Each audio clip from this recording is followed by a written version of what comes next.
हे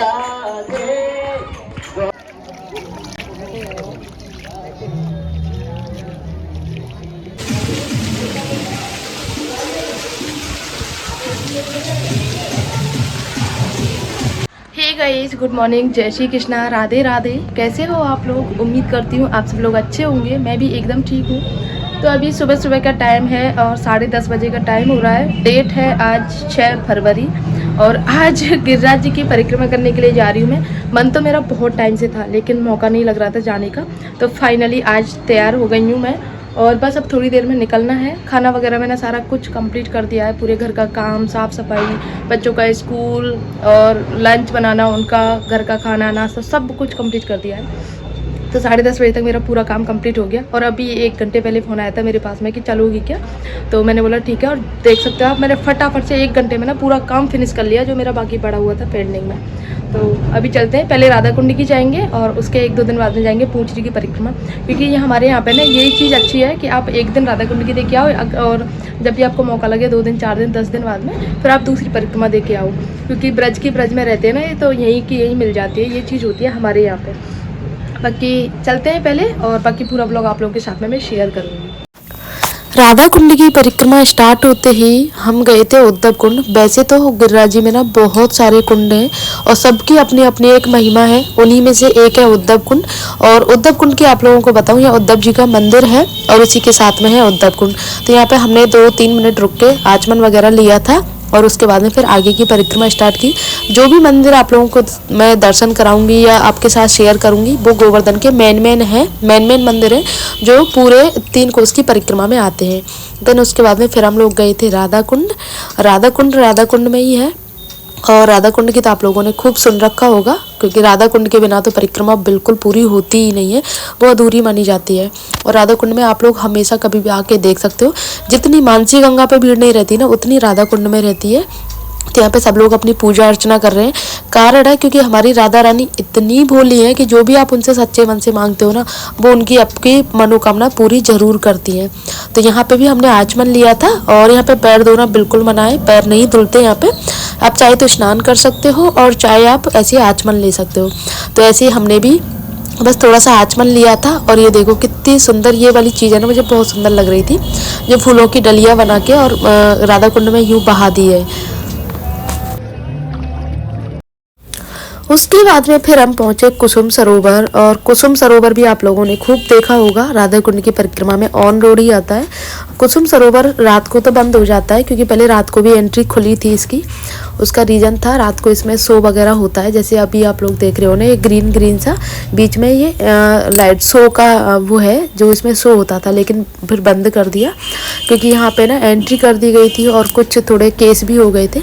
इस वजह से दिन में अभी खुला रखते हैं। तो हमने सोचा कि दिन में मुझे मौका नहीं मिलता आने का, मैं हमेशा शाम को ही आती हूँ, तो सोचा चलो आज ऊपर जाके देखते हैं। ऊपर तो दिन में भी एंट्री नहीं मिलती, आज पता नहीं कैसे मिल गई, तो सोचा चलो आज ऊपर जाके आते हैं। और यहाँ पे चल रहा था सत्संग। गाइस सच में ना इतना सुकून, इतनी शांति, आपको क्या बताऊँ। आराम से आप 3-4 घंटे यहाँ पे आराम से बिता सकते हो, इतना सुकून है यहाँ पे। और इसकी भी आपको मान्यता बता दूँ, यहाँ पे राधा रानी श्री कृष्ण भगवान से मिलने के लिए आती थी और उसके बाद में राधा रानी पुष्प लेने के लिए आती थी और श्री कृष्ण से मिलने के लिए आते थे। तो उनकी प्रेम स्थली की निशानी है। एक सेकंड निकल जाओ।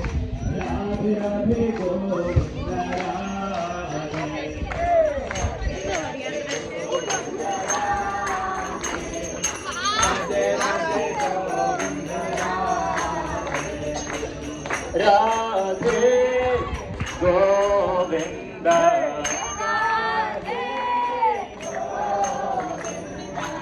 राधे गोविंदा गोविंदा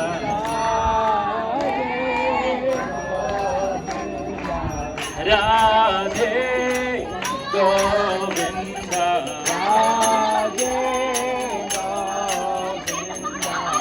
राधे गोविंदा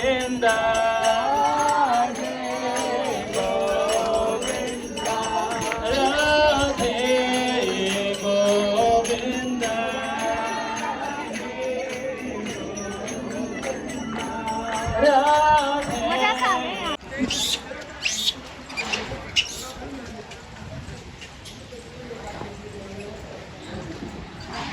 ये राधा कुंड की पूरी परिक्रमा में सिर्फ गिरिराज जी यहाँ दिखे बस, और एक वहाँ दिखे कान वाले बाबा पे।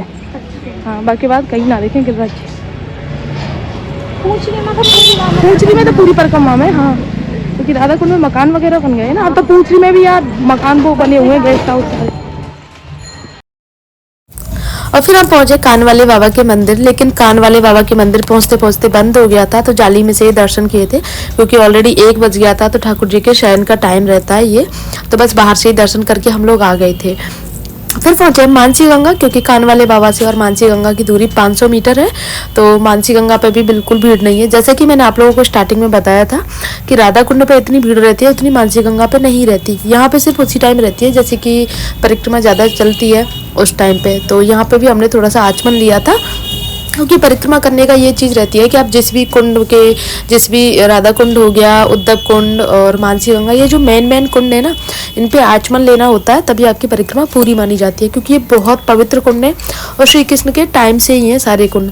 और यहाँ पे एक चीज़ मैंने देखी थी, महिलाओं का घाट और जेंट्सों का घाट, दोनों का अलग अलग घाट बना हुआ है और पर्दे वगैरह लगे हुए हैं, आराम से आप ड्रेस वगैरह चेंज कर सकते हो यहाँ पे, खासकर लेडीज़ों के लिए, क्योंकि ऐसे घाटों पर ना लेडीज़ों को नहाने को बहुत ज़्यादा दिक्कत होती है।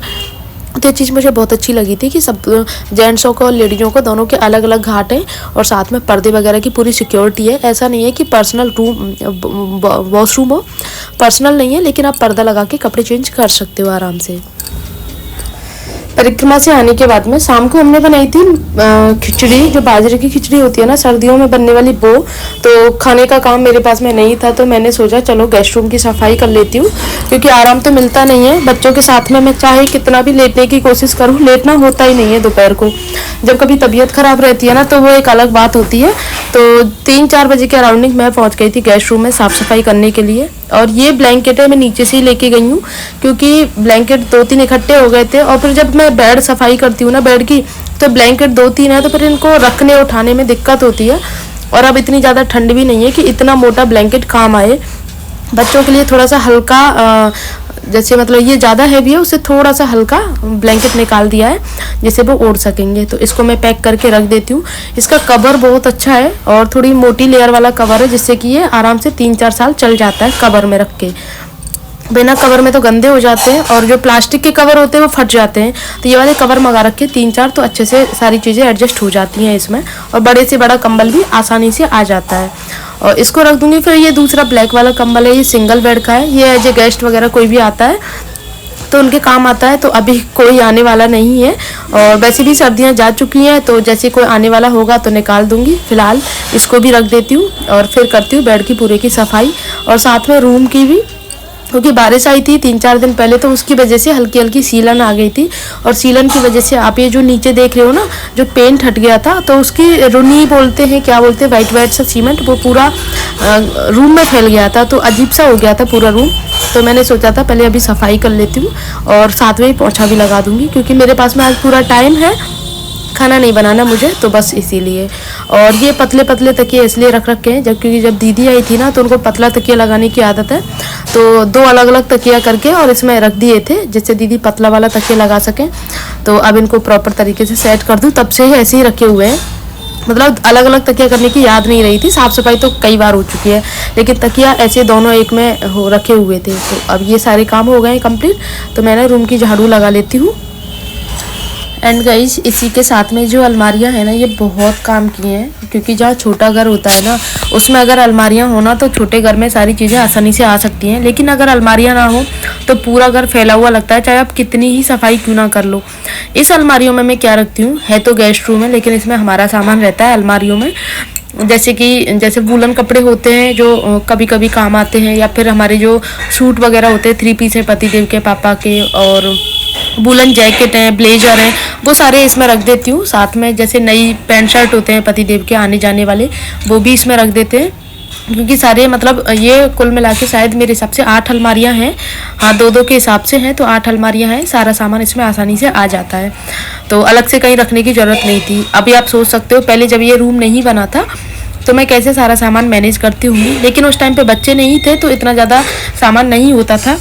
लेकिन धीरे धीरे जैसे जैसे लाइफ बढ़ती है वैसे वैसे आपकी जिम्मेदारियां और जैसे घर में मेंबर बढ़ते हैं उस हिसाब से घर के काम भी बढ़ते चले जाते हैं। और ये बास्केट अब बहुत प्यारी है, एज ए गिफ्ट हैम्पर होते हैं ना उसके हिसाब से, तो मैंने संभाल के रख रखा है। और एक ये है गिफ्ट हैम्पर, ये भी मैंने संभाल के रख रखा है। इसमें ना प्योर सिल्क का ये फैब्रिक लगा हुआ है जो बहुत प्यारा है। जैसे आप किसी को गिफ्ट दो या फिर जैसे होता है ना एंगेजमेंट वगैरह में ये बास्केट वगैरह, ये बहुत काम का है। तो मैंने ये संभाल के रखे हैं कि कब क्या काम पड़ जाए, तो बस इसीलिए मैं सारी चीज़ें फेंकती नहीं हूँ, उठा के रख देती हूँ। और इस रूम में कोई आता जाता भी नहीं है, मतलब खासकर बच्चे, तो इसीलिए इसमें सेफली रखे रहते हैं सारा सामान। वैसे तो इस रूम में ना ज़्यादा गंदगी नहीं रहती, लेकिन मैं गर्म पानी करने के लिए आती हूँ सुबह सुबह, क्योंकि गीजर इसी में लगा हुआ है। हमारे रूम में गीजर वॉशरूम में इसलिए नहीं है क्योंकि बच्चों की वजह से सिलेंडर वगैरह नहीं रख रखा। और लाइट वाले के लिए आपको बता दूँ मुझे खुद को डर लगता है, इसीलिए क्योंकि काफ़ी सारे केस सुन लिए इसीलिए। और गैस गीजर की भी बताऊँ, जब तक मैं पानी बाल्टी भरती हूँ ना, मतलब मैं तो नहीं आती, पतिदेव आते हैं, तब तक यहीं खड़े रहते हैं। उसके बाद में जब भर जाती है बाल्टी बंद करके गैस वगैरह, तब हम नीचे जाते हैं, क्योंकि इन चीज़ों को लेकर हम बहुत ज़्यादा रिस्की है ये चीज़ें। साथ में वो कहते हैं ना जो सुविधा मिलती है वहाँ पे थोड़ा बहुत रिस्क तो रहता ही है। तो बस इसीलिए बच्चों के हिसाब से मैंने सोचा कि अगर मुझे 2 चक्कर 3 चक्कर और भी लगाने पड़े ना तो भी कोई बात नहीं, लेकिन अगर बच्चों के साथ कुछ ऐसा कुछ हो तो फिर वो मुझे सहन नहीं होता। तो इसीलिए बच्चों की सेफ्टी के हिसाब से मैंने ये रख रखा है। और मेरी ना सांस फूल रही है क्योंकि मैंने क्या हुआ था, कल परिक्रमा गई थी तो वहाँ पे गन्ने का जूस पी लिया था, और उसकी वजह से मेरे जो कफ एंड कोल्ड था वो दोबारा हो गया है और मुझे सांस फूलती है। तो कुछ ऐसा हो गया है, मुझे बहुत टाइम बाद तबीयत ख़राब हुई है, लेकिन जब भी मेरी तबीयत ख़राब होती है तो हमेशा ऐसे ही होती है। पूरा मतलब ये लगा लो 10-15 दिन निकल जाते हैं वीकनेस में। तबीयत तो सही हो जाती है लेकिन वीकनेस ख़त्म नहीं होती है। और घर के काम तो देखो पता है आप लोगों को करने ही होते हैं, चाहे तबीयत कैसी भी हो, घर के काम के बिना तो रहा ही नहीं जाता है। तो बस ये रूम खाली था, मतलब टाइम खाली था मेरे पास में, तो इस रूम की सफाई करने के लिए आ गई। चाहती तो मैं रेस्ट कर लेती, लेकिन बच्चे रेस्ट करने नहीं देते और मैं उन पर गुस्सा करती, क्योंकि जब तबीयत सही नहीं होती है ना तो अक्सर ऐसा होता है ना, गुस्सा हो जाती हूँ मैं, चिड़चिड़ी हो जाती हूँ। तो इसीलिए बच्चों के ऊपर गुस्सा करने से अच्छा मैंने सोचा चलो मैं काम कर लेती हूँ, तो इससे काम भी हो जाएगा और मेरा थोड़ा सा मन भी हल्का हो जाएगा। तो अब मैंने लगा रही हूँ पोछा इस रूम का, और पोछा लगाने के बाद में फिर अपना पैरदान वगैरह, और फिर बाहर का ये जो चौक है छोटा सा, वैसे तो जाल लगा हुआ है पूरा टंकी के ऊपर। और हाँ आपको बता दूं, जो कूलर देख रहे हो ना आप, ये काफ़ी सालों से रखा हुआ है लेकिन कभी चला नहीं है, क्योंकि हमेशा इसमें एसी ही चलता है, एसी लगा हुआ है। और इसी के साथ में पानी की टंकी बनी हुई है जो अंडरग्राउंड होती है ना, सीमेंटेड टंकी, वो भरी गर्मियों में ना यहाँ पे बिल्कुल चिल्ड पानी निकलता है। जैसे कि आपको बताऊं, फ्रिज का जो नॉर्मल वाटर रहता है ना उस तरीके का पानी निकलता है। जिनकी टंकियों में गर्म पानी निकलता है कि वॉशरूम जाओ तो फिर दिक्कत होती है, लेकिन हमारी टंकी में ऐसा नहीं होता है, हमेशा ठंडा पानी निकलता है और सर्दियों में गर्म पानी निकलता है हमारी टंकी में। तो ये चीज़ मुझे बहुत अच्छी लगती है, लेकिन ये कभी कभी लीक कर जाती है, तो इस वजह से थोड़ा सा लगता है कि यार इसको फुटवा दें। लेकिन फिर इसमें कम से कम अगर हम प्लास्टिक की जो टंकियाँ रहती है ना, उससे 3 गुना ज़्यादा पानी आता है इस वाली टंकी में, तो इसीलिए नहीं करवाते ये काम। जब भी नल नहीं आते तो हमारी टंकी आराम से 5-6 दिन तक चल जाती है। बाकी अगर प्लास्टिक की टंकी की बात करूँ तो 1 दिन में खाली हो जाती है वो वाली टंकी। ऊपर वाले रूम में ना वही वाली टंकी रखी हुई है, तो अगर जैसे दीदी वगैरह आती है तो 1 दिन में खाली हो जाती है वो वाली टंकी, तो इसीलिए मुझे ये टंकी सबसे अच्छी लगती है, सीमेंटेड वाली।